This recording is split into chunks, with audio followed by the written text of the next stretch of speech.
Benvenuti a tutti, benvenuti alla Società Furlane di Buenos Aires, la chiase di Adulci Furlan, Stato Palmont. Benvenuti a tutti, buonasera. Benvenuti alla Società Friulana di Buenos Aires, il punteggio Popular fuori d'Italia, la casa de tutti i friulani que sono sparsi nel mondo. Buenas tardes a todos. Bienvenidos a la Sociedad Friulana de Buenos Aires, el Popular friulano más antiguo del mundo. Este año cumplimos 97 años. La casa de todos los friulanos fuera del mundo. Les dejo con Alejandra Montiñón, nuestra presidenta. Bueno, buenas tardes a todos. Gracias por compartir este importante momento para una institución italiana, como es la inauguración de una estatua del máximo poeta italiano Dante Alighieri. Agradecemos al profesor Jorge César, ¿está presente? Por habernos una estatua que perteneciera a su abuela.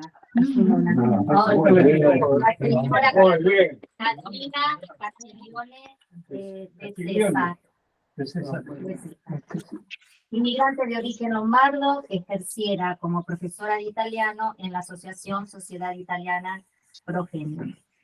Invito al señor César a acercarse para descubrir la estatua.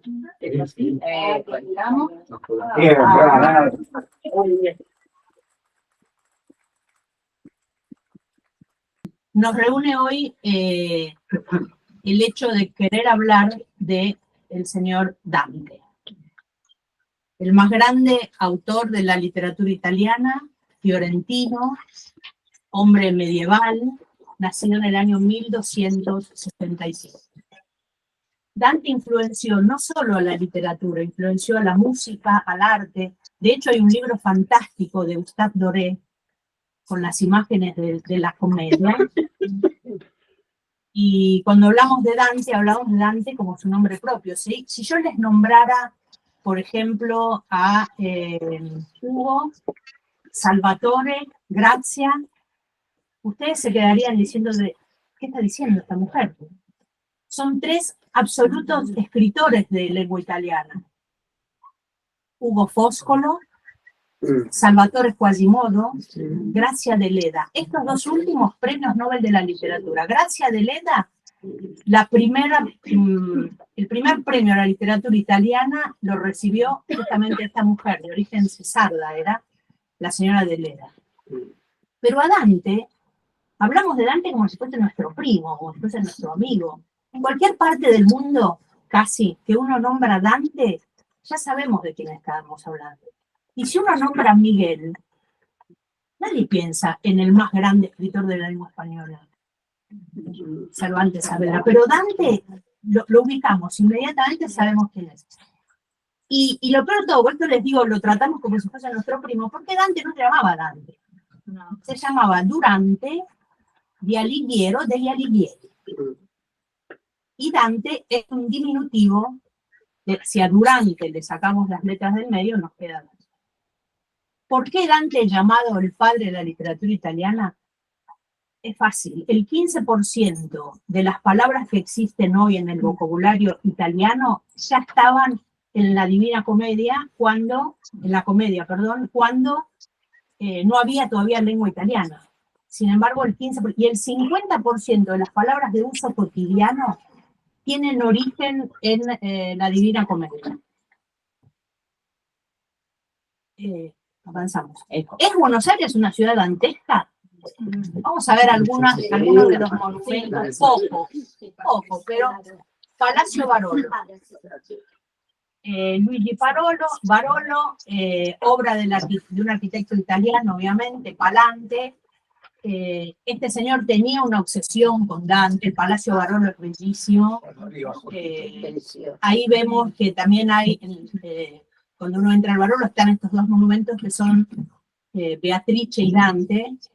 Y quería el señor Barolo que Italia cediera sus restos mortales para ponerlos en su palacio. Sí, estaba el tomate, pero bueno. Muchos datos de Dante nos lo cuenta su propia obra, la literatura. Pero hay perdón, vamos a seguir con los monumentos. este monumento, Basílica San Francisco, barrio de Montserrat, lo vemos a Dante acá, ¿no? Dante, sí, a Dante lo vemos porque la cara de Dante, pobrecito, es fatal. Vemos al santo, a Dante, a Giotto, y si subiste un poquito, lo vemos a Colón ahí arrodillado con sus mapas, está llegando a Centroamérica, porque la verdad que nunca nos visitó a nosotros.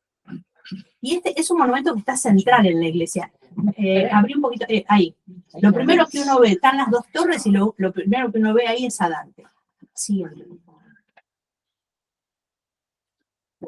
la verdad, las imágenes de Dante asustan. Sí, absolutamente, asustan.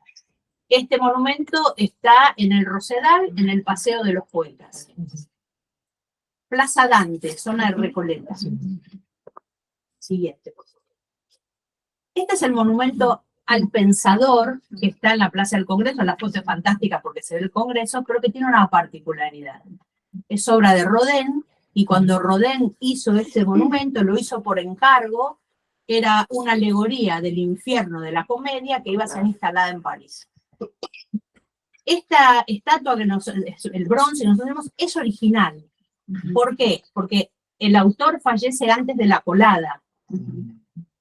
Y se hacen 8 bronces, con lo cual los 8 son originales, hechos con el molde del autor. Tenemos uno bueno, exacto. No digamos mucho. Sí, a ver si se lo roban, ¿no? Sí. Exacto. Sobre todo en esa plaza que siempre hay problemitas. Y bueno, esto, digamos, es lo más conocido. Si uno dice la Dante, todos sabemos que estamos hablando de un lugar donde se estudia italiano. Estas son las cosas que nosotros tenemos para decir, ¿hay una presencia de Dante en Buenos Aires? Sí, evidentemente la hay. Dante, la primera biografía que tenemos de Dante la va a escribir Giovanni Boccaccio. Giovanni Boccaccio, un gran escritor italiano que escribe. La que me está hablando por teléfono no voy a contestar. Es Dante. Un papelón.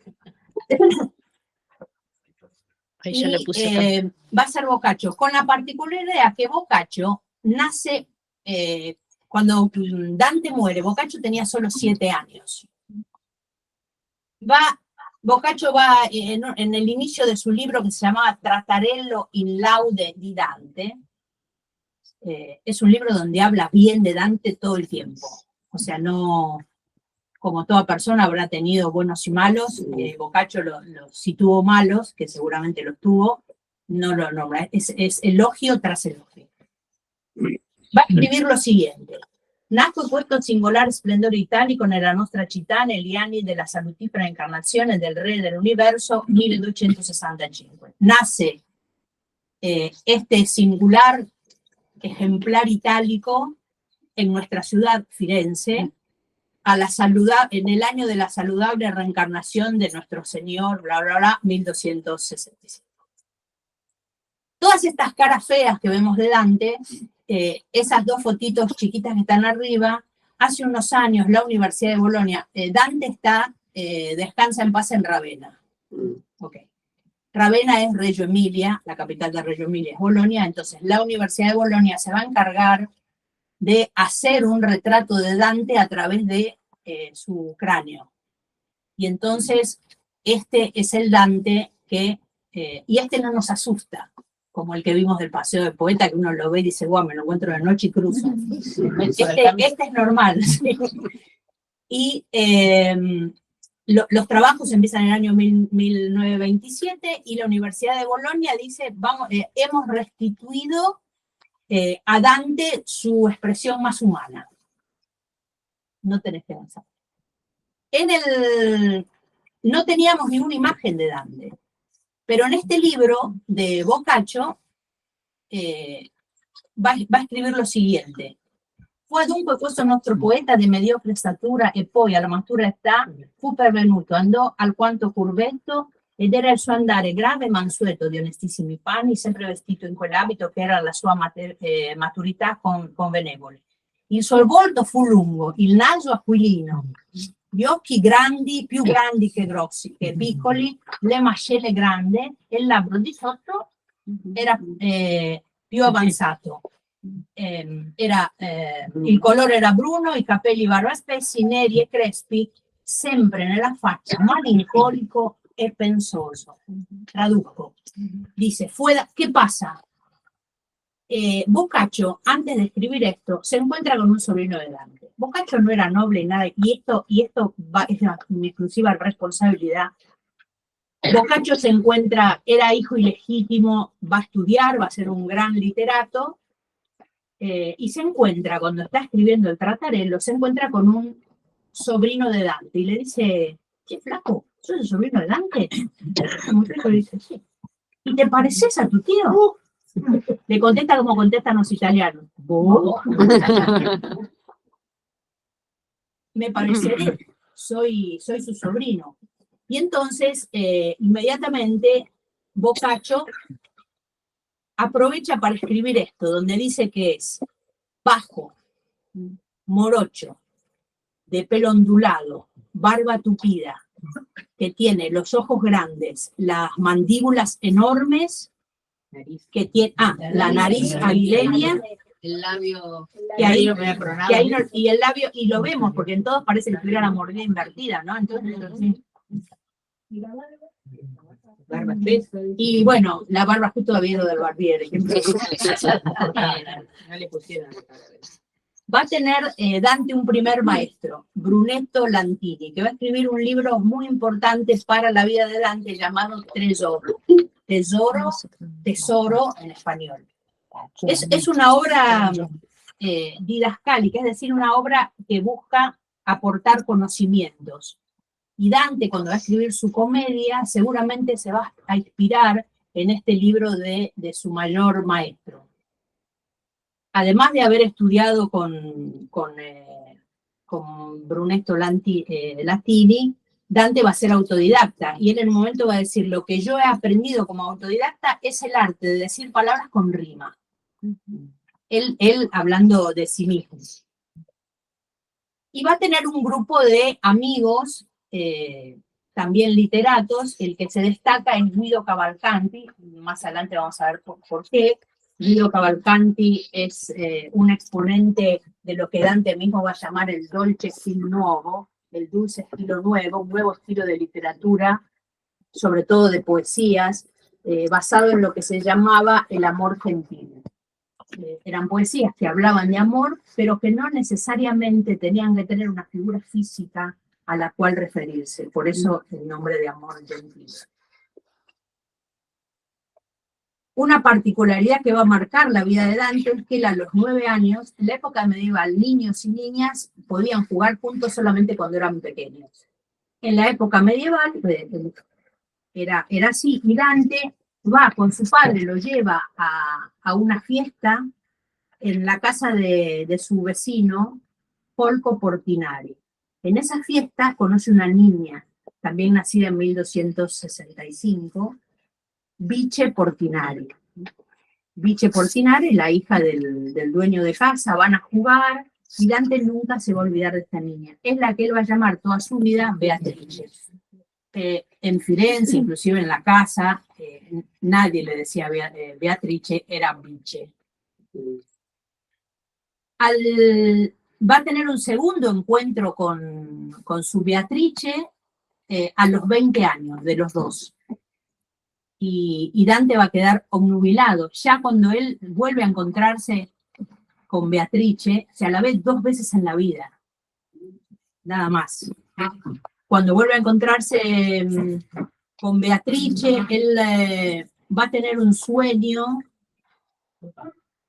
sí, también erótico, y va a escribir, pero era muy religioso, va a escribir una poesía y se la va a dar a leer a su amigo Cavalcanti, y ahí va a empezar a escribirle rimas a Beatrice. Pero Beatrice fallece a los 25 años, seguramente, como se decía, de parto, durante el parto. Fallece en 1290. Dante se va a sumergir en una depresión profunda, y entonces él tenía 2 pasiones, que eran la filosofía y la política. va a empezar a frecuentar los claustros. Tenemos que pensar que para el medioevo la filosofía era propiedad exclusiva de los religiosos. No es que cualquiera podía tener filosofía, hablar de filosofía. Y además tenemos que pensar en Dante, cómo era, o sea, Firenze.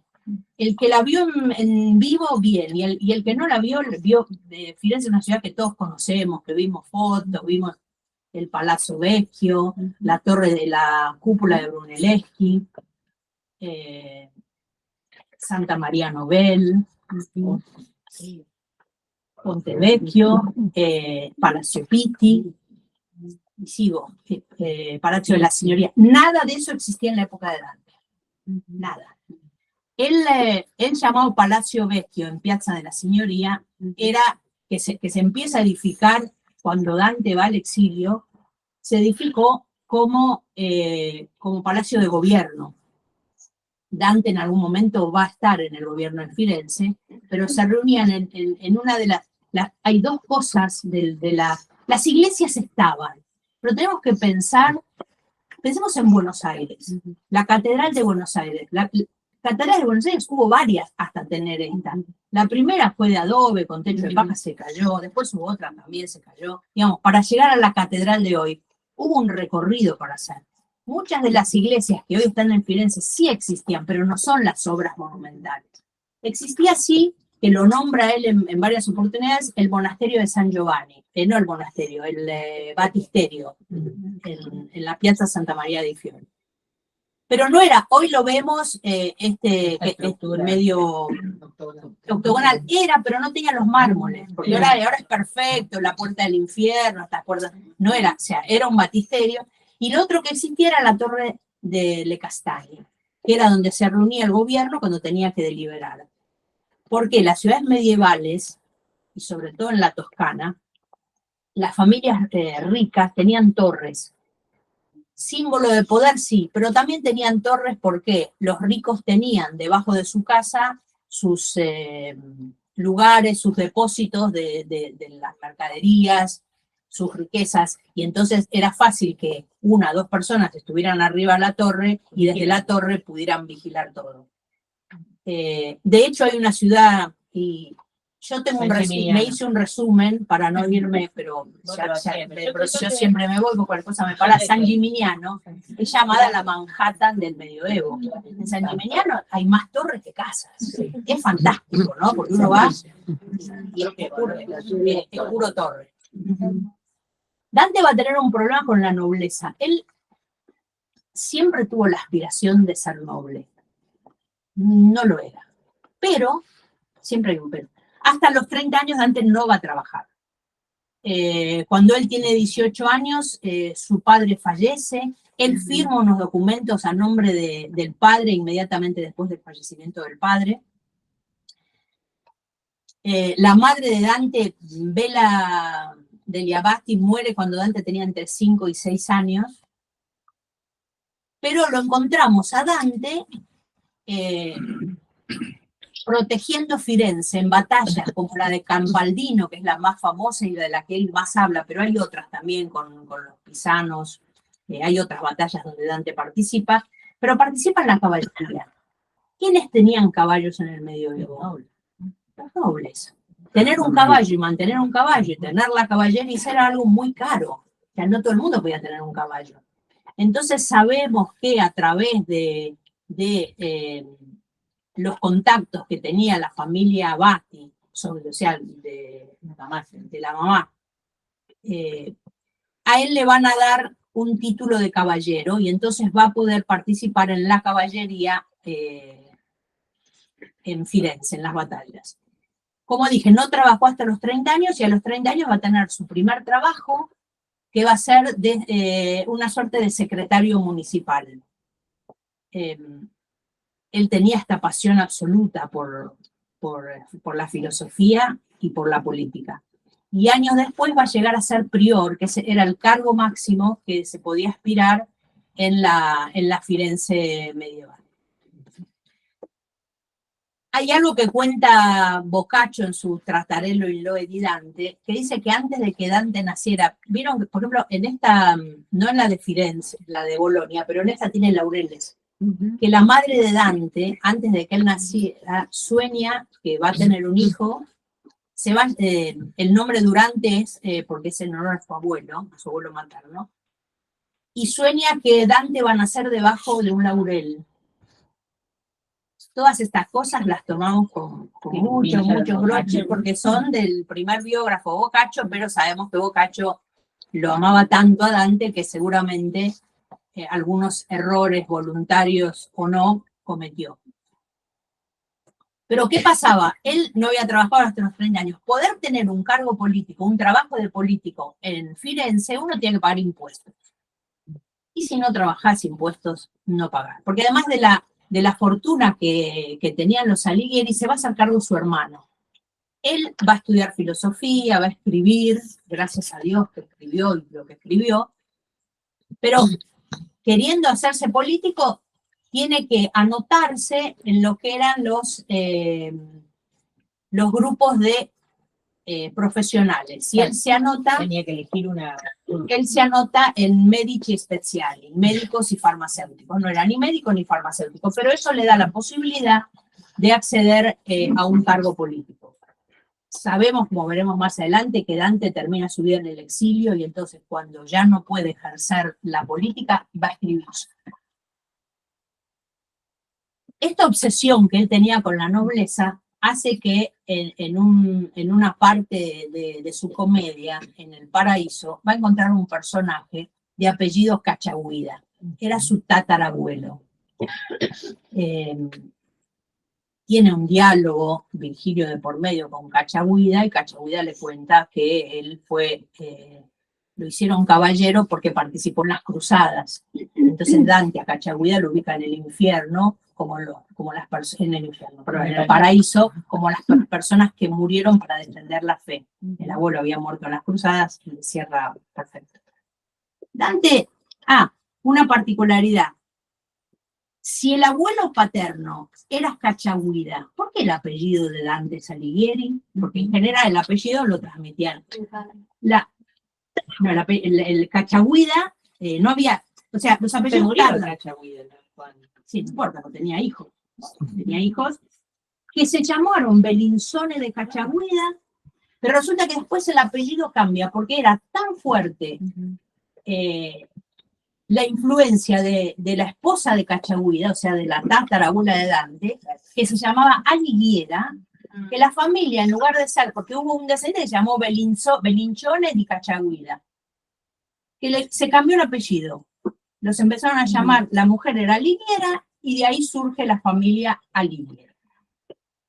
Bien por ello. Antes, absolutamente, era la primera feminista del mundo. Estamos hablando del año 1000, el Cachagüida muere, creo, no me recuerdo, pero 1060, así que estamos hablando de una avanzada absoluta. Dante se va a casar, sabemos que está enamorado, que vio 2 veces a Vice Portinari, que está absolutamente enamorado, pero cuando él tenía 12 años, su padre va a concertar el matrimonio, o sea que Dante se tenía que casar sí o sí, con Gemma Donati. Va a tener 4 hijos, el más grande, Jacopo, va a ser escritor, los otros 2, Pietro y Jacopo, ¿sí? Pietro y Giacomo van a ser los difusores de la comedia, y va a tener también una hija de nombre Antonia, que va a ser religiosa y va a tomar el nombre de Beatrice. Sí, lo dejamos ahí, de eso lo discutimos otro día. Los 3 hijos de varones se van a ir al exilio con Dante. Dante, con esta vocación política, tenía muchos enemigos. La familia de Dante había 2 grupos, como si fuese rojos, antagónicos absolutos, que eran los gibelinos y los güelfos. Los gibelinos sostenían que los gobiernos de la península deberían responder al Sacro Imperio Germánico. En cambio, los güelfos sostenían que ellos tenían que seguir al Papa. A su vez, los güelfos estaban divididos en dos, güelfos blancos y güelfos negros. La familia de los Donati, es decir, de su esposa, eran güelfos negros. Dante era güelfo blanco. Los güelfos negros eran todos nobles y los güelfos blancos eran comerciantes. Eran lo que se llamaba en la época una nobleza menor, porque si a Dante le dieron el título de caballero, podría entrar en la nobleza. Va a tener algunos problemas Dante respecto de su padre, porque dicen que su padre era usurero, o sea, prestaba dinero por intereses monstruosos. Hay algunas cosas escritas, muy pocas, pero en general él tampoco lo va a nombrar al padre en la comedia, nunca, jamás. En el año 1300 va a llegar a tener su cargo político máximo, que va a ser el de priore, y él lo que quiere es limpiar Firenze de la corrupción, de los robos, de la violencia, y ese año dicta un edicto, o escribe un edicto, donde se va a condenar a 2 años del exilio a toda persona que manifestara en la calle, tuviera... En esta volteada cae su mejor amigo, Guido Cavalcanti. Dante se va a arrepentir toda la vida, porque Guido Cavalcanti es condenado a 2 años en el exilio, sale de Firenze, él termina su priorato, Dante, pero Guido no puede volver nunca a Firenze porque se muere antes, y se muere en la pobreza, porque cuando la gente se iba al exilio, lo vamos a ver más adelante, venían embargados todos sus bienes, con lo cual muere mal, pobre Guido. Cuando termina su priorato, Dante es nombrado embajador ante el Vaticano. Así que él viaja a Roma, y cuando está volviendo de Roma, que está en la ciudad de Siena, se entera que los güelfos, el gobierno era güelfo blanco, como era Dante, que los güelfos negros han hecho en Firenze un golpe de Estado. Dante es condenado, todos los opositores, Ghibellino ya no había, los ghibellinos estaban en otras ciudades de la Toscana, no había ghibellinos en Firenze, todos los güelfos blancos, todos los opositores son condenados al exilio, a 2 años de exilio, le embargan los bienes y demás. Hay una posibilidad de que si Dante acepta la condena, y lo condenan por algo que en italiano es, sobre todo en la época medieval, baratería. ¿Qué es baratería? Es aquel que se apropiaba, es corrupción, que se apropiaba de los bienes públicos, por ejemplo, o que su gobierno había sido corrupto. Algo por lo que Dante había luchado durante todo su priorato. O sea, él estaba lejos de eso. Dante no, dice, yo ni loco vuelvo a admitir algo que no me toca, y de hecho se va en el exilio. No va a volver jamás a Firenze, sí va a participar. Los blancos, ¿qué hacen? Quieren volver a tomar Firenze, y entonces organizan redadas para voltear a los negros. Dante se aparta y dice, yo no voy a cometer los actos de vandalismo, de corrupción, de muertes, quemas de casas y demás desmanes que hicieron los negros. Me abro, y sigue Dante su camino. En ese diálogo que les decía antes con su tatarabuelo, donde él ratifica que es noble, porque si su abuelo era caballero y era noble, él también lo era. Lo interesante de la comedia es que Dante es el protagonista, Dante se pregunta, Dante da la respuesta, ¿no? Porque él es el que hace hablar a los personajes, obviamente. Cachagüida le va a decir, ahora te toca probar qué salado y feo es el pan de los otros, y qué difícil es subir una escalera que no es la de tu casa. ¿A qué se refiere con esto? Está en el exilio, tiene que pedir favores a nobles para que lo albergue, gente que lo albergue, porque está sin dinero, con 2 chicos jóvenes, sus hijos, y de algo tienen que vivir. Y Cachagüida le dice, a vos te va a pasar esto, vas a probar ¿Por qué? Porque la Divina Comedia está...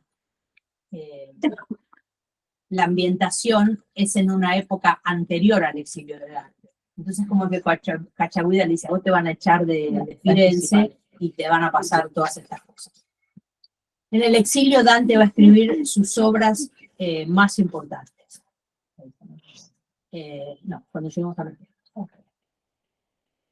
Dante está convencido que tiene una misión. ¿Cuál es la misión? Acercar a la humanidad a la fe cristiana y a la filosofía. Porque dice, si la gente se acerca a la fe cristiana, van a ser todos más felices, la vida de todos va a ser más justa y se van a poder ganar el paraíso. Y él quiere probar esto y lo va a hacer, lo va a escribir en sus libros. Tiene la posibilidad en 1313 de volver a Firenze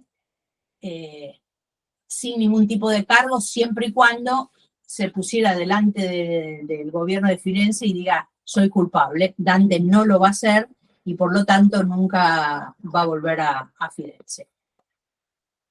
Ahora vamos a ver cómo las obras de Dante nos van a... Sí, puedes avanzar. Nos van a contar su vida. Dante escribe... yo me voy a referir solamente a las más importantes, pero escribe... son muy importantes las cartas. La parte epistolar. Inclusive hay libros... él habla de la relación entre la tierra y los mares. Hay otros libros que no son conocidos de Dante. Nos vamos, por ejemplo, este que estamos viendo, es de la edad juvenil, este libro Y Fiori y Dichos de Amor, lo va a escribir en la adolescencia. Uno de los libros más importantes es este, Vita Nuova, que está escrito... en esta que él bautiza como el Dolce Stil Nuovo. Ahí vemos un grabado, vemos a Dante a los 18 años, lo que Boccaccio dice y que muchos autores no lo tuvieron en cuenta, que era bajo, porque mismo la estatua que acabamos de inaugurar, parece que medía 2,40 metros Dante. Y en esta también, en este grabado, se lo ve a Dante con Beatrice, que en este grabado en particular es la que está en el medio de blanco, porque las mujeres se casaban en la adolescencia, no podían salir solas. Pero las mujeres casadas tampoco salían solas, siempre salían en grupo. En esto, que es de 1200, o sea, este segundo encuentro de ellos dos a los 18 años, la vemos y hay infinidad de pinturas y de grabados representando este encuentro de Dante con Beatrice. El libro que va a escribir es una novedad absoluta en la literatura y se llama Prosímetro. ¿Por qué? Son poesías, pero a cada poesía corresponde una prosa explicativa de la poesía. Complicado porque quiere decir que no se entendía lo que le estaba diciendo. Y esto tiene, este libro es una suerte de autobiografía y tiene un antecedente que eran los trovadores provenzales. No en las películas que iban estos trovadores que contaban historias. Después de cantar o de actuar sus historias, los provenzales hablaban de su vida, de por qué habían llegado a eso. Los provenzales hablaban los dialectos que eran franceses, del provenzal sobre todo. Ellos lo llamaban vida. Y bueno, Dante lo pasa a lo que después sería el italiano, lo va a llamar vita, y nueva, porque es como que la vida de Dante va a empezar a partir de su primer encuentro con Beatrice. Algunos dicen que es una autobiografía y otros dicen que es simplemente un libro de poesías.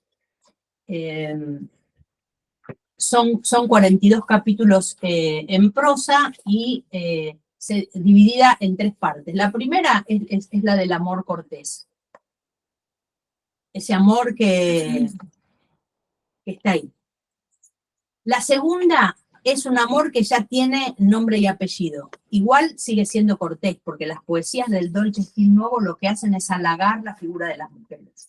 exclusivamente. Eso es el estilo Dolce Stil Nuovo, es eso. Y la tercera parte es un amor místico que nace con la muerte de Beatriz, en 1290, cuando él entra en aquello que les había dicho de la depresión, que después se refugia en la filosofía y demás. Pero en un momento Dante dice, yo no voy a hablar más de Beatrice hasta que no encuentre las palabras que nunca ningún hombre dijo de una mujer. O sea, ya la alabanza es tal que dice, cierro la boca, sigo con mi vida y hasta que yo no encuentre algo para realmente nombrar a Beatriz, me callo. Lo va a encontrar esto en su comedia En el Paraíso. Segunda pregunta y no la voy a contestar. ¿Y Gemma? La mujer, digamos. La madre de sus hijos. Le rime. Las rimas es una selección de poesías que no es elegida por el autor. Todas las poesías que Dante, son 54 poesías, de las cuales 44 sabemos que son de Dante, porque es su estilo y demás. El resto no se sabe. Son esas poesías que Dante descarta y que no van a formar parte de este libro que hablé antes de la Vita Nuova. Son canciones, sonetos, baladas, siempre las cosas de Dante son en el estilo amoroso. Estas poesías tienen parte del amor cortese, del estilo mismo, algunas son de doctrina, son de religión, por eso son varias partes. Después hay unas poesías raras que se llaman rime petroye, porque están dedicadas a una mujer que se llamaba Petra, piedra, que decían que en las poesías dice que era muy sensual, pero que tenía un corazón de piedra. Nunca se supo a quién, porque no tienen nombre y apellido, a quién las destinó. Y también hay algunas poesías que son de las rimas del exilio, cuando él habla, me echaron, estoy triste, no sé qué hacer, ahí tiene también eso. Y hay algo muy interesante, incluido en este libro, que es i tenzoni. ¿Qué eran i tenzoni? Es un género literario donde dos poetas discutían a través de la poesía. Y a veces, y nosotros, ¿qué pensamos? Yo por lo menos, ¿qué pienso, Dante? Que era un tipo serio, que era un tipo... No. Las tenzoni más famosos él los tiene con un primo de su esposa Gemma, Foreste Donati, y lo más interesante es que a veces en las plazas es medio como, sí, o como un rapero, ¿no? Que yo digo una cosa, o como un payaso, pero vos decís una cosa y yo te la respondo. Se tiraban con munición pesada, absolutamente. Dante dice cosas tremendas a Foreste Donati, le dice que su esposa no está contenta con su desempeño, por eso digo, uno pensaba que Dante era muy rígido, y sin embargo, y el otro ¿qué le contesta? ¿Y vos que venís de tu viejo era usurero? ¿No? O sea, se tiran con flores absolutamente. Y están registradas en este libro. Están en este libro. El siguiente libro es el Convivio. Convivio quiere decir banquete. Dante no quiere servir un banquete de delicatessen. Él quiere servir un banquete de conocimientos, de cultura y de argumentos filosóficos. Este libro, el anterior está escrito en latín, este libro está escrito en vulgar. Dante quiere sacar la filosofía a las calles, quiere sacar, por eso lo escribo en vulgar. Vulgar, lo iba a decir más adelante, pero se refiere, vulgar quiere decir lo que habla el pueblo, no por vulgar de lo que hoy entendemos cuando alguien le dice a otro que vulgar. Era el idioma del pueblo. Porque es un libro de 15, iban a ser 15 tratados, están delineados, pero Dante va a escribir solo 4 de los 15, y en la introducción aclara que está dirigido a comerciantes, a dirigentes, a todas aquellas personas que no han tenido la posibilidad de estudiar, y que entonces él quiere acercarles el conocimiento siempre para mejorar sus vidas. Y si esas personas eran parte de la dirigencia, entonces van a poder llegar al resto del pueblo. Lo que Dante quiere, creo que ya lo dije, es sacar absolutamente la filosofía de los claustros. Perdón.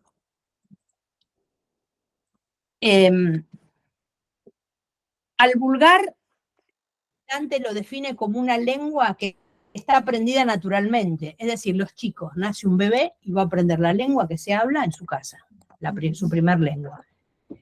En cambio, en contraposición con el latín, que es una lengua que se estudia en la universidad, que se estudia en las escuelas. Nadie va a saber latín si no estudió. Define al vulgar como una lengua expresiva. Dice Dante en el Convivio, todavía es inferior al latín, pero con un gran potencial y que es como una luz nueva que se va a encender cuando se apague la luz del latín. De hecho, esto es lo que va a pasar, ¿no? El camino, o sea, él lo que ve es cuál es el camino del latín. Porque además, y me voy un cachito, ¿quiénes hablaban latín? Inclusive durante el Imperio Romano, años anteriores. El latín se hablaba en Roma. El latín los hablaban los nobles y los hablaban la gente del Senado, los patricios, el tipo que combatía en el Coloseo.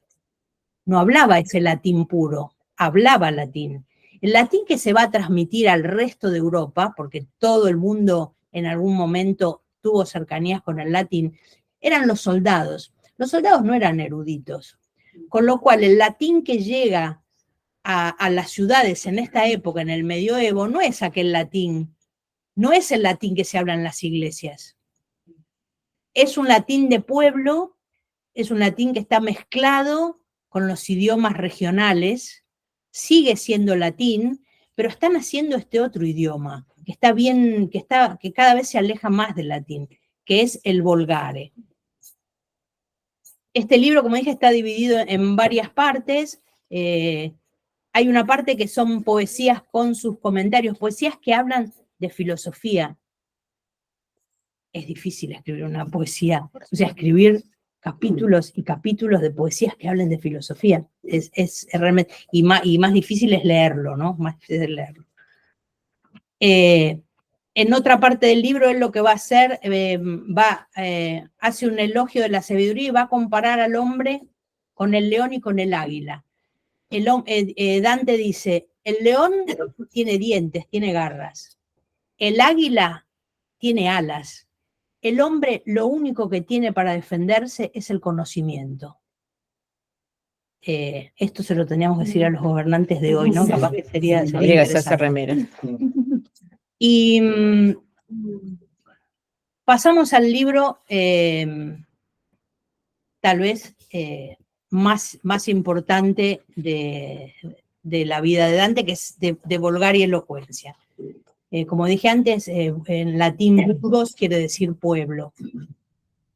Él habla de la necesidad, es un tratado de lingüística y retórica, está escrito en latín, no está terminado, iban a ser creo que 4 libros, pero va a escribir solamente 2. Y el tema es muy novedoso, nadie hasta ese momento había hablado, nadie del medioevo había hablado de esta necesidad de encontrar un nuevo idioma. Y él lo que quiere es buscar las diferentes regiones de Italia, cada una tiene su vulgar.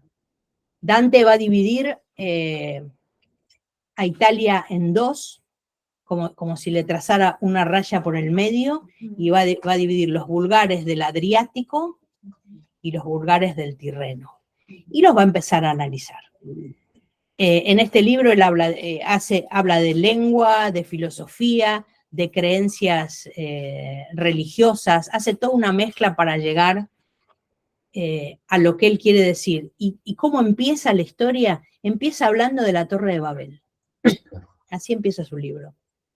Él dice, el mundo, o sea, el hombre, en la tierra se hablaba un único idioma, hasta que los hombres quisieron levantar una torre para llegar a Dios. Dios se enoja y ¿qué hace? Les quita el idioma y les pone lenguas.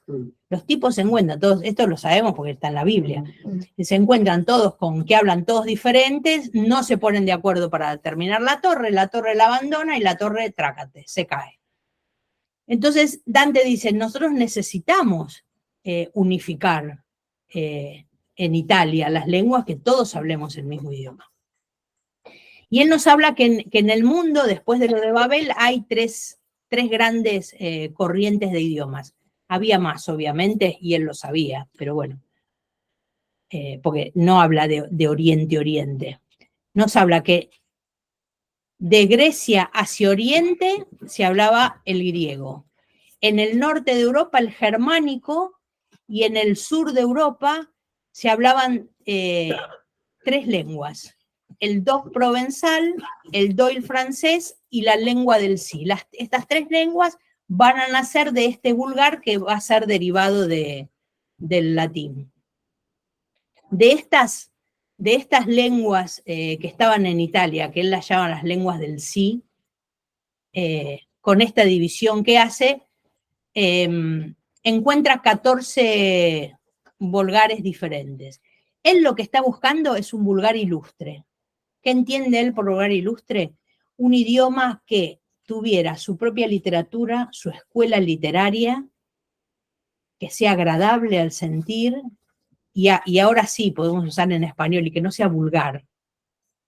Y que tiene que tener algunas condiciones. Esto, que tiene que ser cardinal en el sentido que el resto de las lenguas todas se apoyen en ese vulgar ilustre para aprender y mejorar. Que tiene que ser un idioma lo suficientemente culto como para que lo que se hablen que lo hablen los nobles. Y también dice que el día que Italia tenga un rey, ese idioma tiene que ser áulico, es decir, que se pueda hablar en la corte de un rey. Dante va a analizar varias de estas lenguas, hablando en porteño les va a dar con un caño a todas, inclusive al toscano. Y bueno, va a analizar la escuela siciliana, que Dante de la escuela siciliana va a decir que era un idioma elegante, la escuela siciliana es la escuela de Federico II de Svevia, año 1000 más o menos, 1100, era el rey de Sicilia y fue el primero que le va a dar apoyo a los literatos. Es decir, hasta los trovadores provenzales van a ir a la corte de Federico II, la va a seguir su hijo Manfredi, porque van a tener el apoyo para poder escribir, porque además es todo complicado para un literato. Todavía no tenemos la imprenta. ¿Y cómo se transmitían los libros? O sea, cada escritor, Dante inclusive, tenían copistas. Los copistas cometían muchos errores porque tenían que copiar un manuscrito que había escrito otro manuscrito que venía de otro manuscrito. Es decir, sabemos que cuando uno tiene la letra entreverada, seguramente alguna palabra la vamos a pifiar, con lo cual es muy difícil.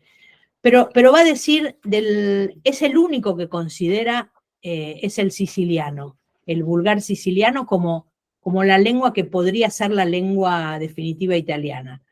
Va a decir que tiene escuela literaria, que es culto, que es digno, pero, porque a todas las lenguas le encontraba un pero, que era una élite la que lo hablaba, que hubiese sido un idioma perfecto si también el pueblo lo hubiese hablado. Pero ¿cómo se lo vamos a enseñar al pueblo este vulgar ilustre? Faltaba la RAI. Sí. Pensar que el idioma italiano, y acá otra vez dejo el medioevo, se va a unificar en Italia recién en el año 1950 con la aparición de la tele. Porque en Italia cada uno seguía hablando su idioma y eran muy pocos los que en todos los registros civiles que pertenecían a la iglesia se seguían escribiendo en latín. Y en los comunes, o sea, en las municipalidades o en los gobiernos se hablaba italiano, se escribía italiano. Pero en las escuelas en Italia, los maestros no sabían italiano. O sea, digamos que el advenimiento de la tele hizo que el idioma, y hay un autor friulano que lo explica muy bien esto, hace que el idioma se unifique. Porque estamos hablando ahora del año 1300, pero digamos que hasta 1900 y pico, es más, Humberto Primo y Vittorio Emanuele II, su padre, los dos se jactaban de no haber jamás leído un libro. Con lo cual, Flaco, si vos no leíste un libro y sos el rey, ¿qué vamos a esperar de la gente? tu pueblo? Del toscano, que tenía grandes exponentes del estilo novismo, como Lapo Chano, Chino de Pistoia, el que ya nombramos, su amigo Guido Cavalcanti, va a decir que era perfecto, era elegante y era urbano. Pero hay una palabra italiana que se las voy a leer porque es difícil. Era un idioma turquiloquium, es decir, ofensivo e irritante. Eso va a decir de su propio idioma. Los idiomas que él va a analizar son el lombardo, el que se habla en el Marche, Romagna, el sardo. Ahora voy a hablar del sardo porque el sardo lo defenestra mal. El genovese, el pugliese, obviamente que ahora Mimi nos va a hablar del que se hablaba en el Forum Julia en Istria, y del sardo, el del sardo va a decir, con la Sardeña pasa algo particular.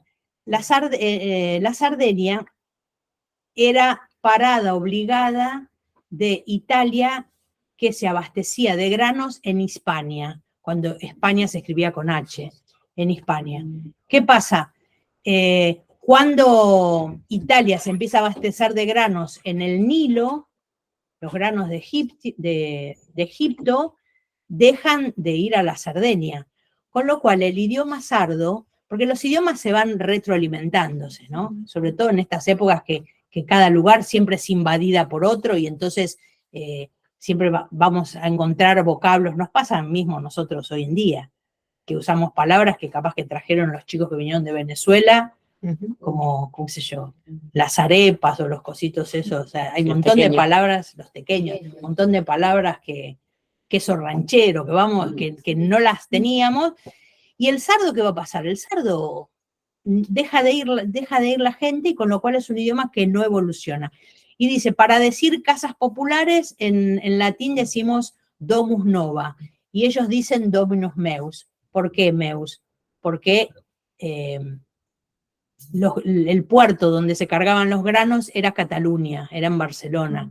Y entonces, inclusive hay pueblitos en Sardeña donde se sigue hablando catalán. Y bueno, él cuando divide Italia en estas dos partes, Adriático y Tirreno, lo que él dice en su libro, vamos a hacer un spartiacque.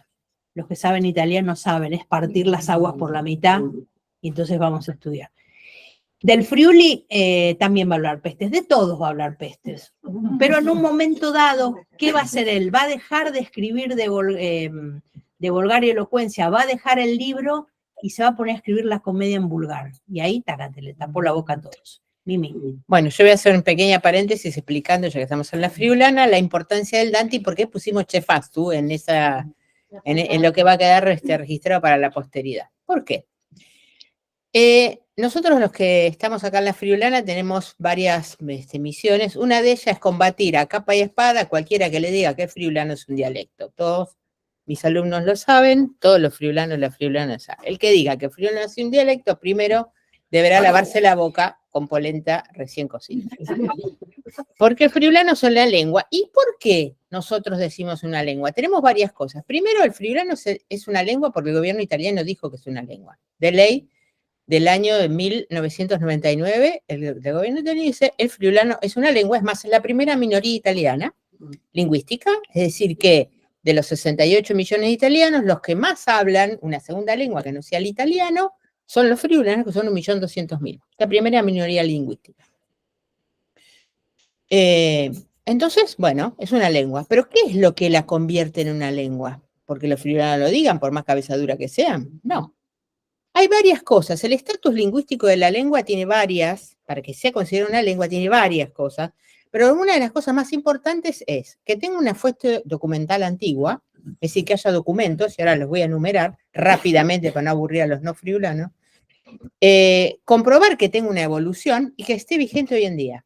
En este momento en el Friuli hay 140, si no me equivoco, 48 comunes, o sea, en las que se habla. Esperen que tengo gente entrando hasta ahora.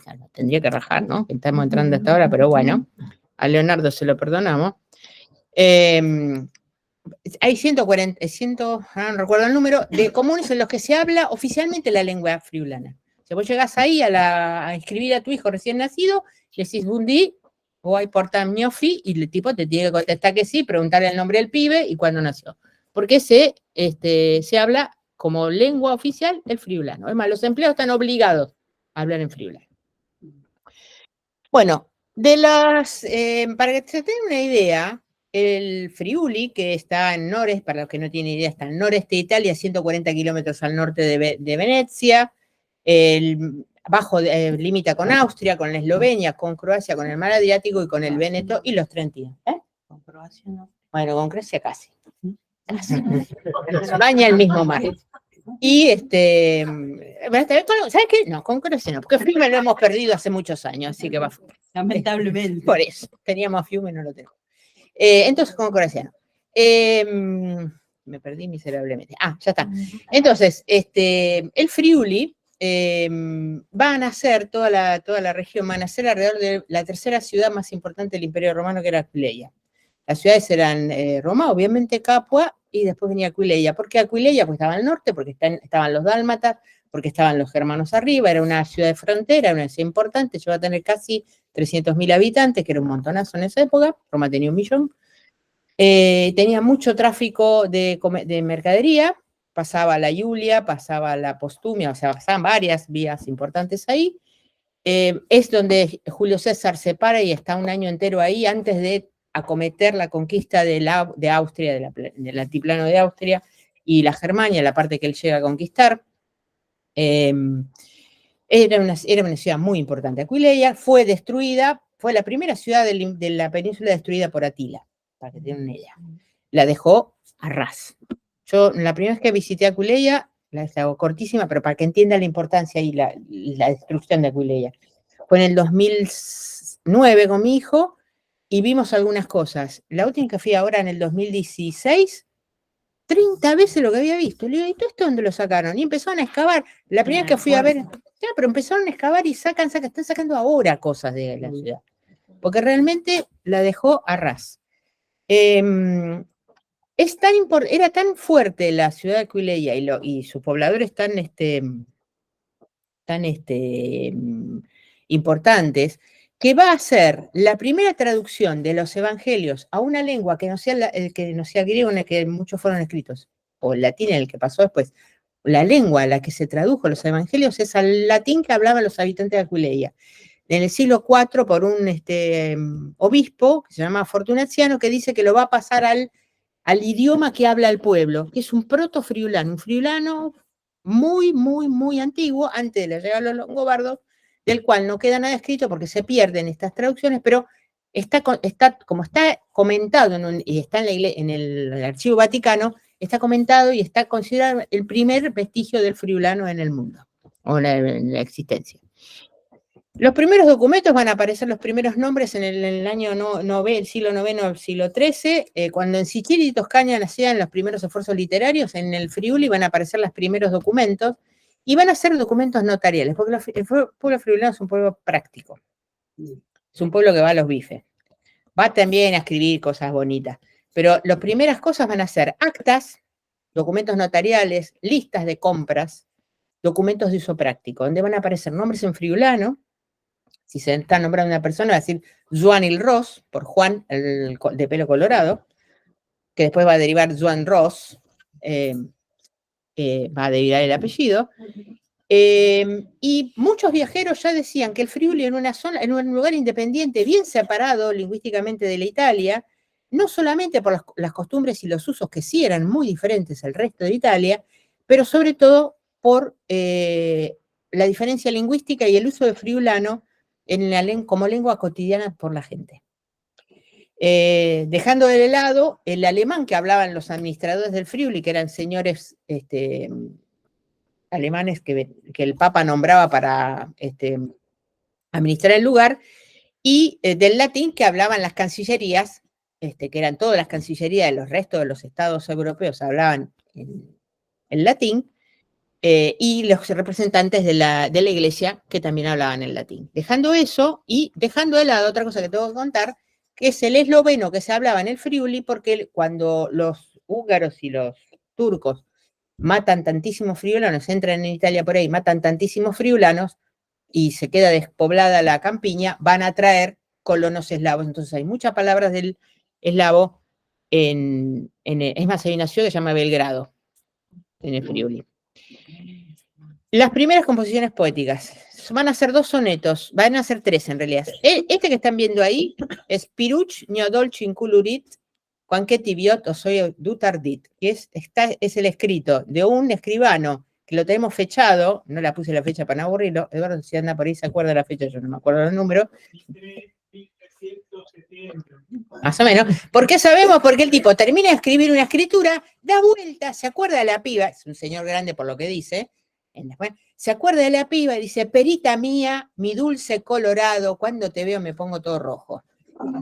El pibe estaba enamorado, escribió esto en abril, primavera, y eso quedó escrito, tenemos la fecha porque el tipo lo escribió atrás de un acta notaria. Y después hay otra que es Bielo d'Unno di Valor, que también es un poema de amor, y los dos son los poemas en friulano más antiguos. Si yo se los leyera ahora, los que hablan friulano van a escuchar prácticamente casi las mismas palabras que llegaron hasta nosotros. Pero ¿qué es lo que va a terminar de darle una importancia al friulano como lengua y que el Dante la defenestrara? Si el Dante te pone el gancho, ya está, ya sos lengua. Entonces hay incluso un juicio despectivo, por eso los friulanos quieren tanto. Estos 3 libros que están acá son libros que nos trajeron de la colección Don Packer. El Don Packer es una familia muy importante de la Villa de Clerici, cerca al sur de Cividale, que los tipos coleccionaban cosas, tiene una de las colecciones más grandes de postales del Dante, por ejemplo. Y tiene códices, hay códices impresos en el Friuli del Dante, o sea, la comedia escrita, copiada en el Friuli, porque era, o sea, incluso es muy querido. Y uno dice, ¿y por qué? Porque no importa, aunque te puteen, te ponen en el mapa. Ya está.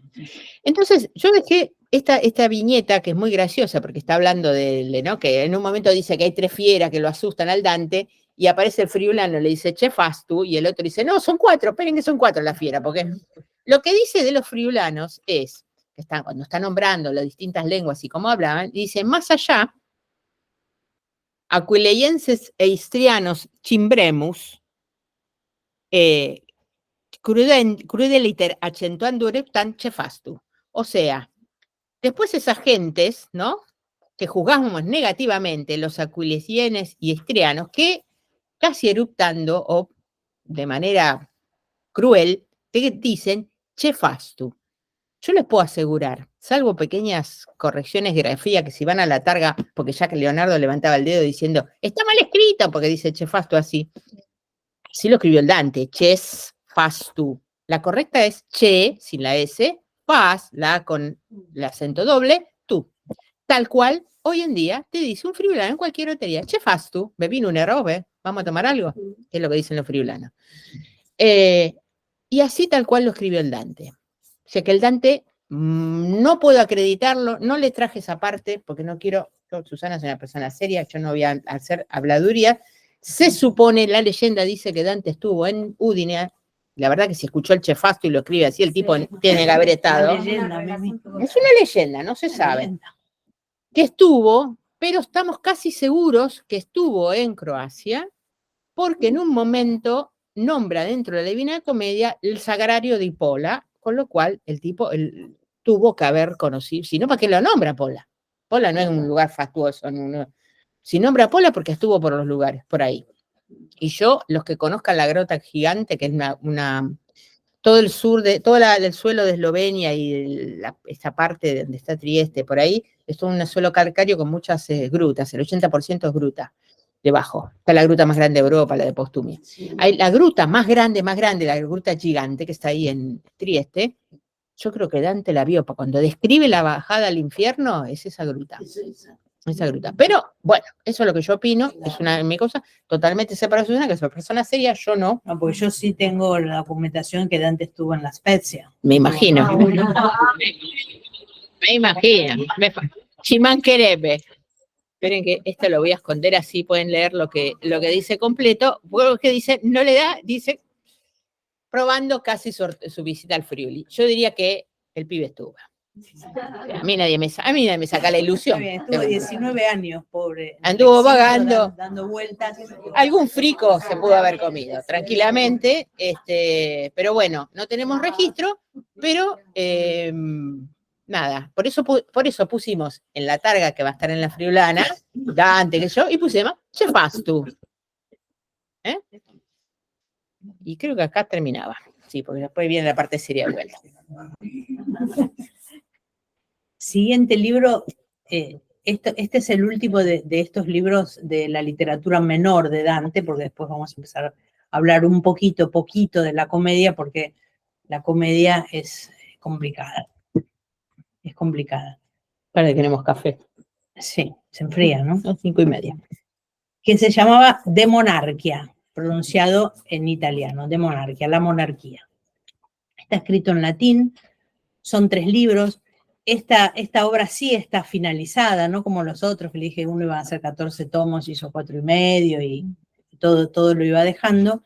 Y en este libro nos habla de la necesidad de que exista una monarquía universal, una monarquía sin dejar de lado las organizaciones políticas de la época, las familias feudales o los emperadores o lo que fuera, pero que este rey en absoluto pudiera terminar con lo que él llamaba la cupidilla.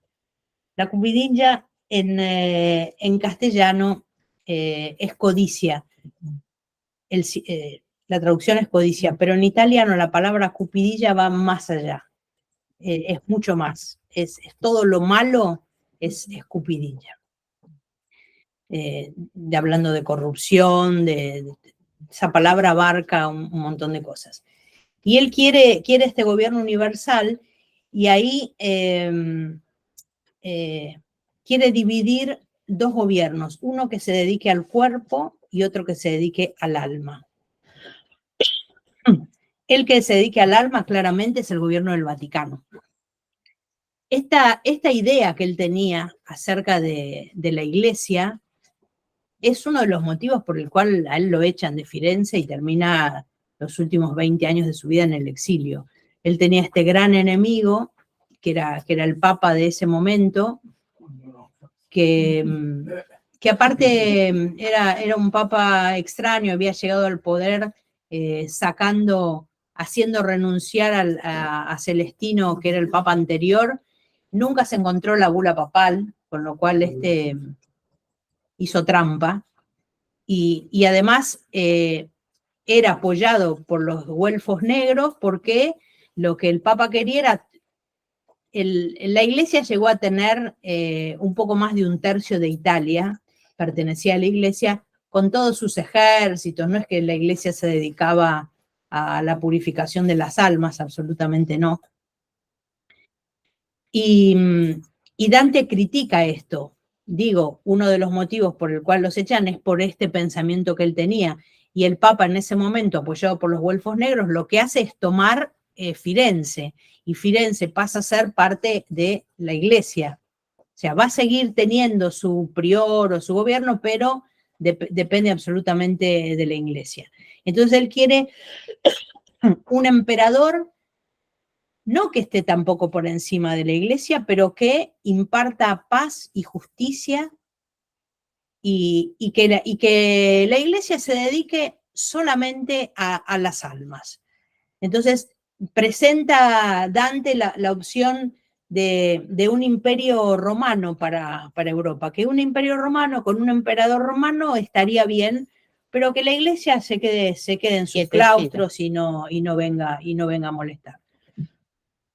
También aclara es un libro, yo no lo leí todo, debo decir, leí una parte, pero el pensamiento de Dante, estamos pensando en un tipo que vivió en el medioevo, tener este pensamiento de dividir el gobierno, y qué es lo que a veces pensamos nosotros cuando la iglesia se mete en cosas que no debería meterse, ¿no? Estamos pensando que en el año 1300 Dante ya tenía este pensamiento y que era el único que hablaba de esto, de separar absolutamente iglesia de Estado. Chapó por Dante. Absolutamente. Vamos a hablar ahora de la última de sus obras, y yo un par de veces me equivoqué y dije Divina Comedia, y la comedia de Levante no se llama Divina Comedia, se llama Comedia. Él va a explicar por qué se llama comedia. Y cuando les hablé de Boccaccio como su primer historiador, aquel que escribió que era narigón, feo, qué sé yo, Boccaccio va a ser un seguidor de la comedia, va a ser su primer divulgador, también sus hijos, pero Boccaccio sobre todo. Y Boccaccio dice, este es un libro que habla de Dios y por lo tanto es una comedia, pero es divina. De ahí viene el nombre Divina Comedia. No es el nombre elegido por Dante. Dante lo va a llamar simplemente comedia por dos cosas, porque en esa época se escribían, bueno, rimas, poesías, comedias o tragedias. No había la división literaria que tenemos hoy en día. Y dos cosas respecto de la comedia. Esto lo escribe él a uno de sus benefactores, Ca' Grande de Verona, donde él estuvo varios años y hasta su muerte va a fallecer en Verona. Le va a escribir una carta, hay una serie de epístolas con Ca' Grande, y donde le va a explicar por qué comedia, y le va a decir que una tragedia para la época va a necesitar un idioma más avanzado, más serio, y que él lo está escribiendo en un idioma más de pueblo. Menos mal, ¿no? Que ya nos es difícil, ya nos es muy difícil leer la comedia. Si hubiese usado un idioma más avanzado, nos sería absolutamente imposible.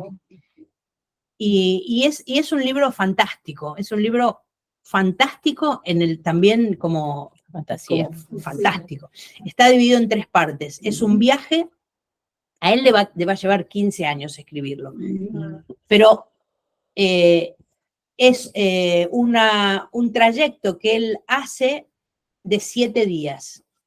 Es la Semana Santa del 1300, cuando el Papa era su enemigo, Bonifacio VIII, que antes no lo nombré, y era año de jubileo. Él le va a tomar 15 años escribirla, pero el trayecto del viaje son exactamente 7 días, desde que él llega al infierno, después va al purgatorio y finalmente va a llegar al paraíso. La primer comedia, estamos hablando en una época que dije antes que las cosas venían copiadas, con lo cual no tenemos ninguna comedia original, los originales escritos por Dante, ni los primeros que pudieron haber copiado sus hijos, o el mismo Boccaccio, estamos hablando de muchos siglos atrás. Con lo cual, todas las versiones que leemos de las comedias son todas diferentes.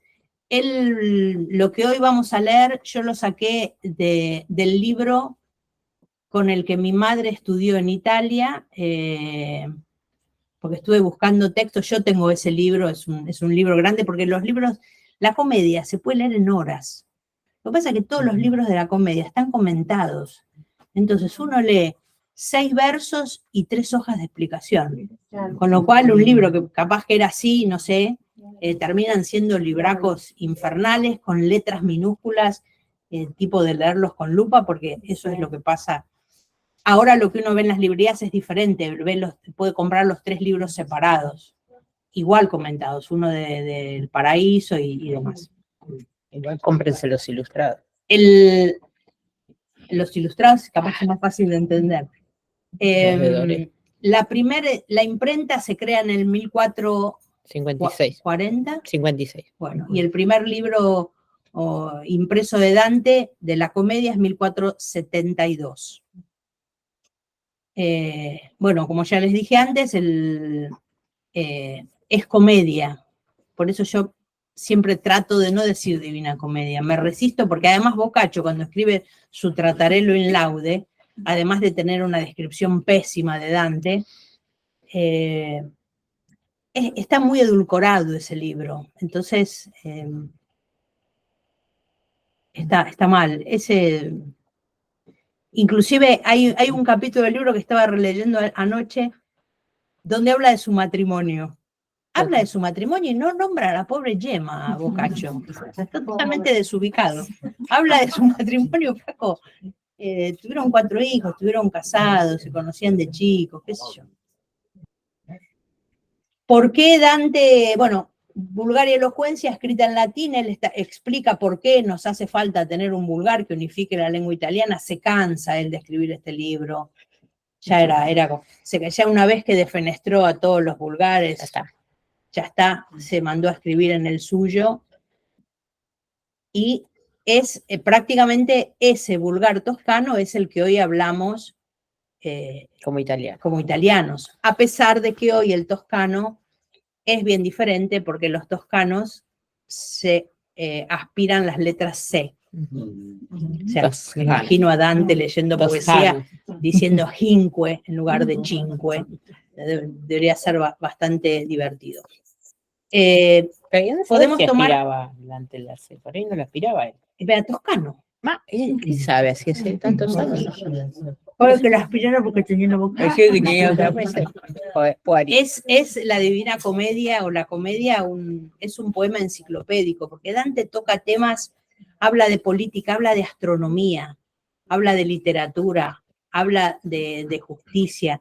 Además tiene una mirada crítica con Dios y María Santísima, porque inclusive no hablemos de los que coloca en el infierno, pero inclusive también les da con un caño a los que va a colocar en el purgatorio. O sea, Dante era me salió en italiano,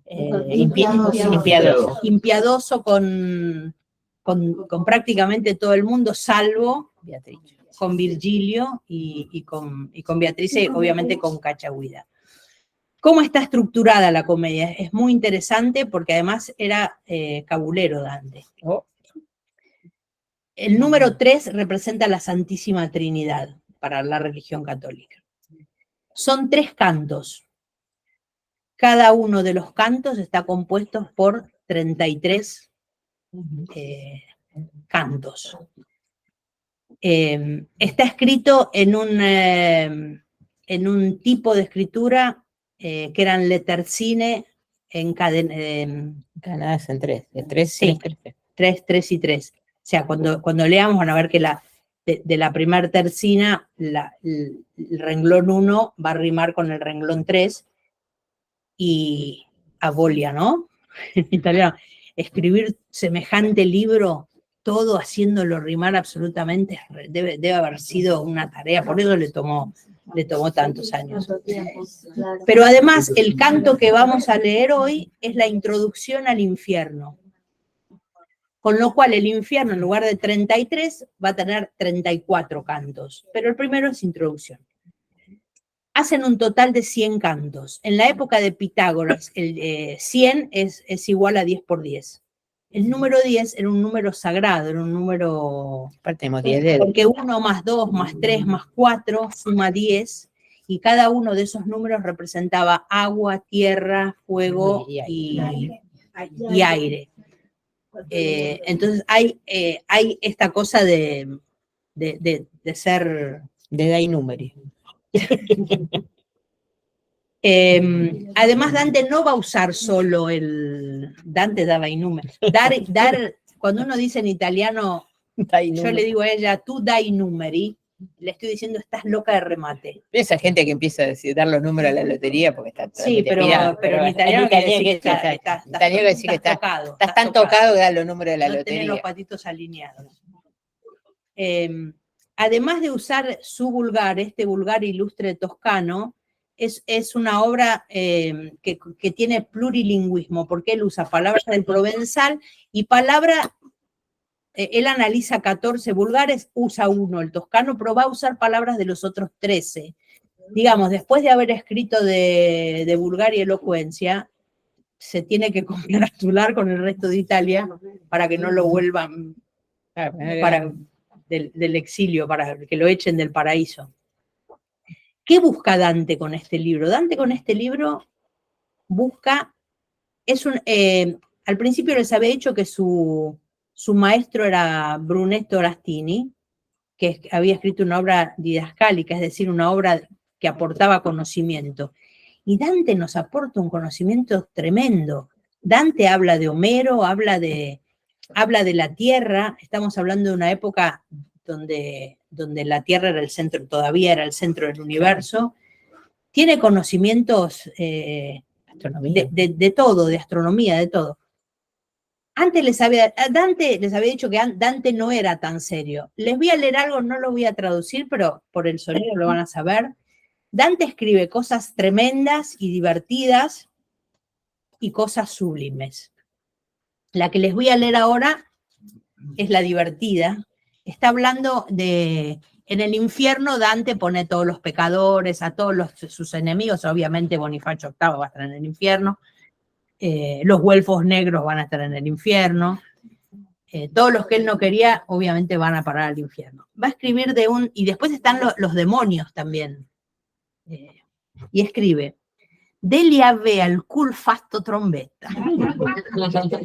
No sé si tengo que traducirlo, los que se rieron no, pero el resto tenía hecho que tenía el trasero como una tromba, como una tromba. O sea, digamos, este tipo de cosas están en la comedia, y también esta que es la última frase de la comedia que dice, come el amor que mueve el sole e le altre stelle, como el amor que mueve el sol y las otras estrellas. O sea, tenía cosas sublimes y cosas como el cul fatto trombetta.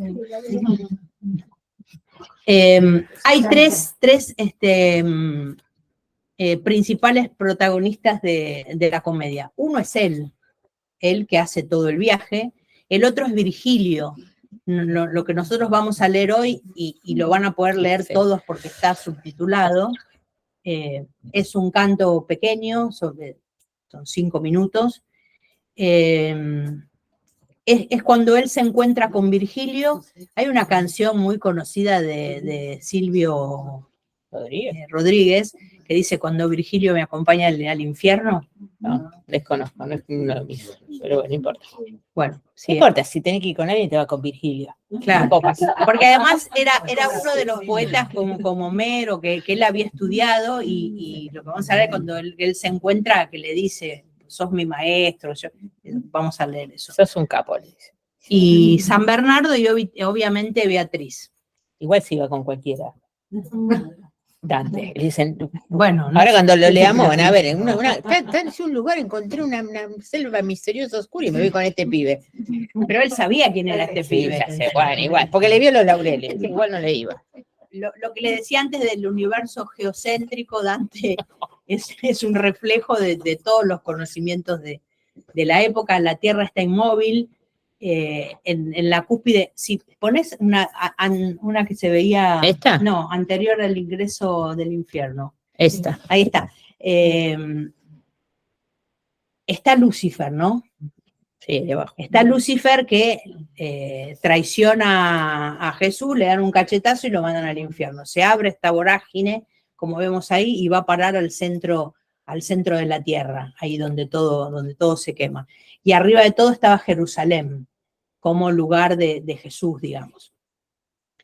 Cuando Lucifer, ya está, cuando Lucifer cae, ahí se forma esta vorágine y había tierras alrededor. Esas tierras, Dante decía que había 2 hemisferios, el hemisferio de la tierra y el hemisferio de los mares, de las aguas.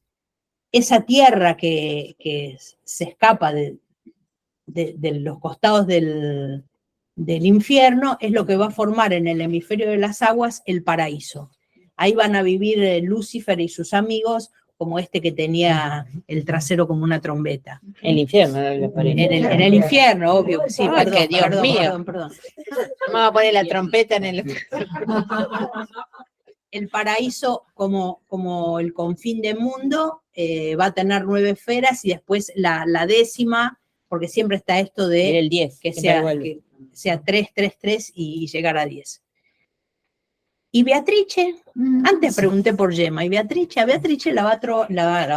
La va a encontrar en el paraíso. Beatrice va a estar, me parece que hay otra que se ve un cielo gris. Sí, pero no está, me parece. Ah, bueno. No, porque este es purgatorio, no me No. pusiste a Beatriz, todo mal. No, espera, a ver. Él lo va a encontrar, la va a encontrar a Beatrice esta. Sí, pero acá está más. No, bueno, acá es cuando él encuentra a Beatrice. Beatrice está contemplando el sol. Está contemplando el sol, él lo ve, Beatrice lo trata re mal. Está muy bien. Lo trata re mal.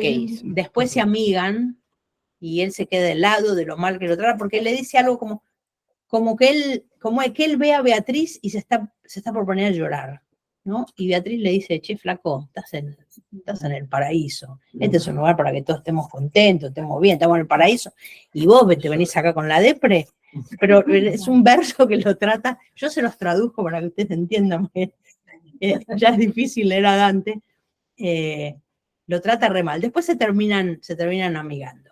Como les dije, el viaje va a durar 7 días, empieza el 8 de abril de 1300, termina el domingo de Pascua.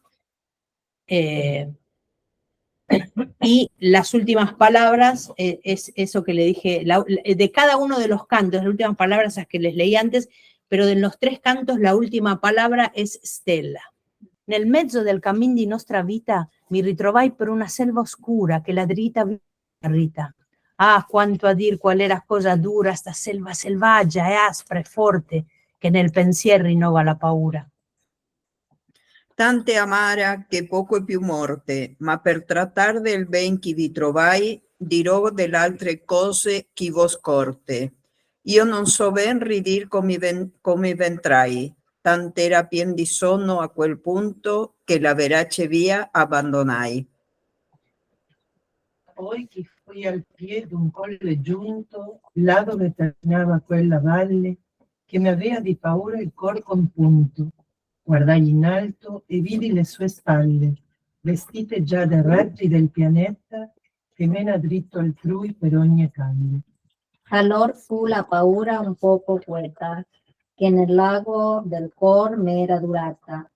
La notte che passai con tanta pietà, e come quei che con la lena affannata, uscito fuor del pelago alla riva, si volge l'acqua perigliosa e guata. Così l'animo mio, che ancora fuggiva, si volse al retro a rimirarlo passo, e non lasciò già mai persona viva. Poi, riposato un poco il corpo lasso, ripresi via per la piaggia deserta, sì che il pie fermo sempre dal più basso.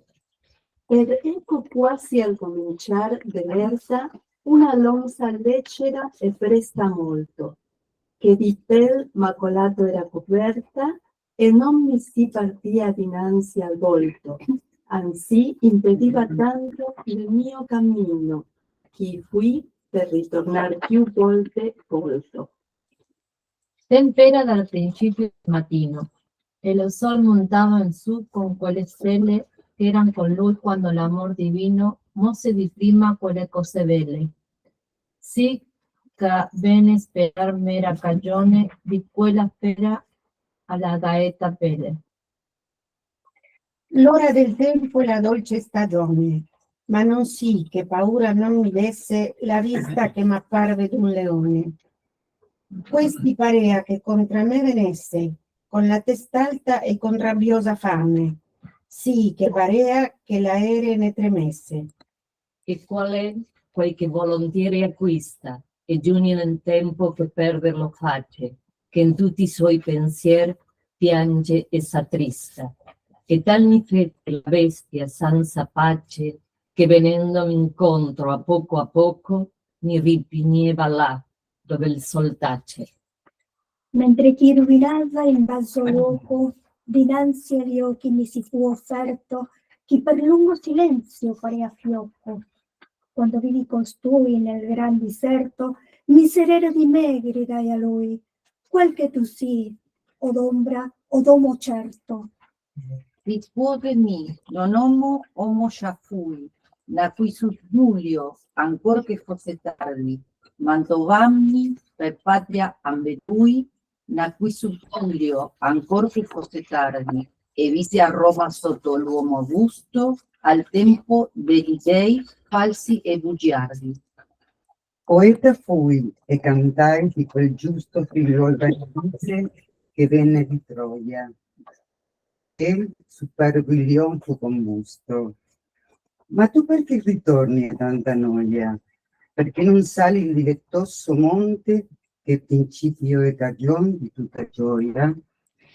Forse tu quel Virgilio e quella fonte che spandi di parlar sì largo fiume, poso io lì con vergognosa fronte. Oh, degli altri poeti, onore e lume, vagliami il lungo studio e il grande amore che m'ha fatto cercare lo tuo volume. Tu sei lo mio maestro e il mio autore. Tu sei solo colui da cui io tolsi quello stile fatto onore. Vedi la bestia per cui io mi volsi. Aiutami da lei, famoso saggio. Ella mi fa tremare le vene e i polsi. A te convien tenere altro viaggio, rispose poi che lagrimar mi vide, se vuoi campar de sto loco selvaggio. Che questa bestia per la qual tu grida non lascia altrui passar per la sua via, ma tanto lo impedisce che l'uccide. E a natura selvaggia che mai non impide la bramosa voglia, e dopo il pasto ha più fame che pria.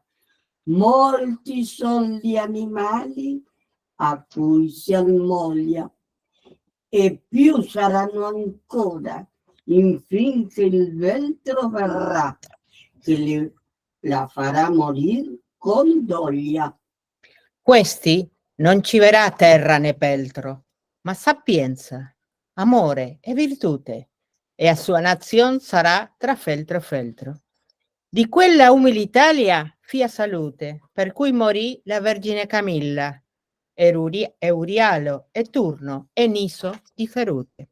Questi la caccerà per ogni villa, finché l'avrà rimessa nell'inferno, la onde invidia prima di partire. Ond'io per lo tuo me penso discerno, che tu mi segui e io sarò tua guida e trarroti di cui per loco eterno. Ove udirai le disperate strida, vedrai gli antichi spiriti dolenti, alla seconda morte ciascun guida, e vedrai coloro che che sono contenti nel fuoco, perché sperano di venire quando che sia e le beate genti. All'equa poi, se tu vorrai salire, anima mia a ciò più di me degna, con lei ti lascerò nel mio partire, che quello imperador che lassù regna, per chi fu ribellante alla sua legge, non vuol che in sua città per me si degna. In tutte parti impera e quivi regge, e quivi è la sua città e l'altro seggio. Oh, felice colui chi vi legge. E io a lui, poeta, io ti richeggio per quello che Dio che tu non conoscesti, acciò che Dio fugga questo male e peggio. Che tu mi meni là da dover dicesti, sì che io veggia la di San Pietro a color cui tu fai contando mesti. Allor si mosse ed io li tenni dietro.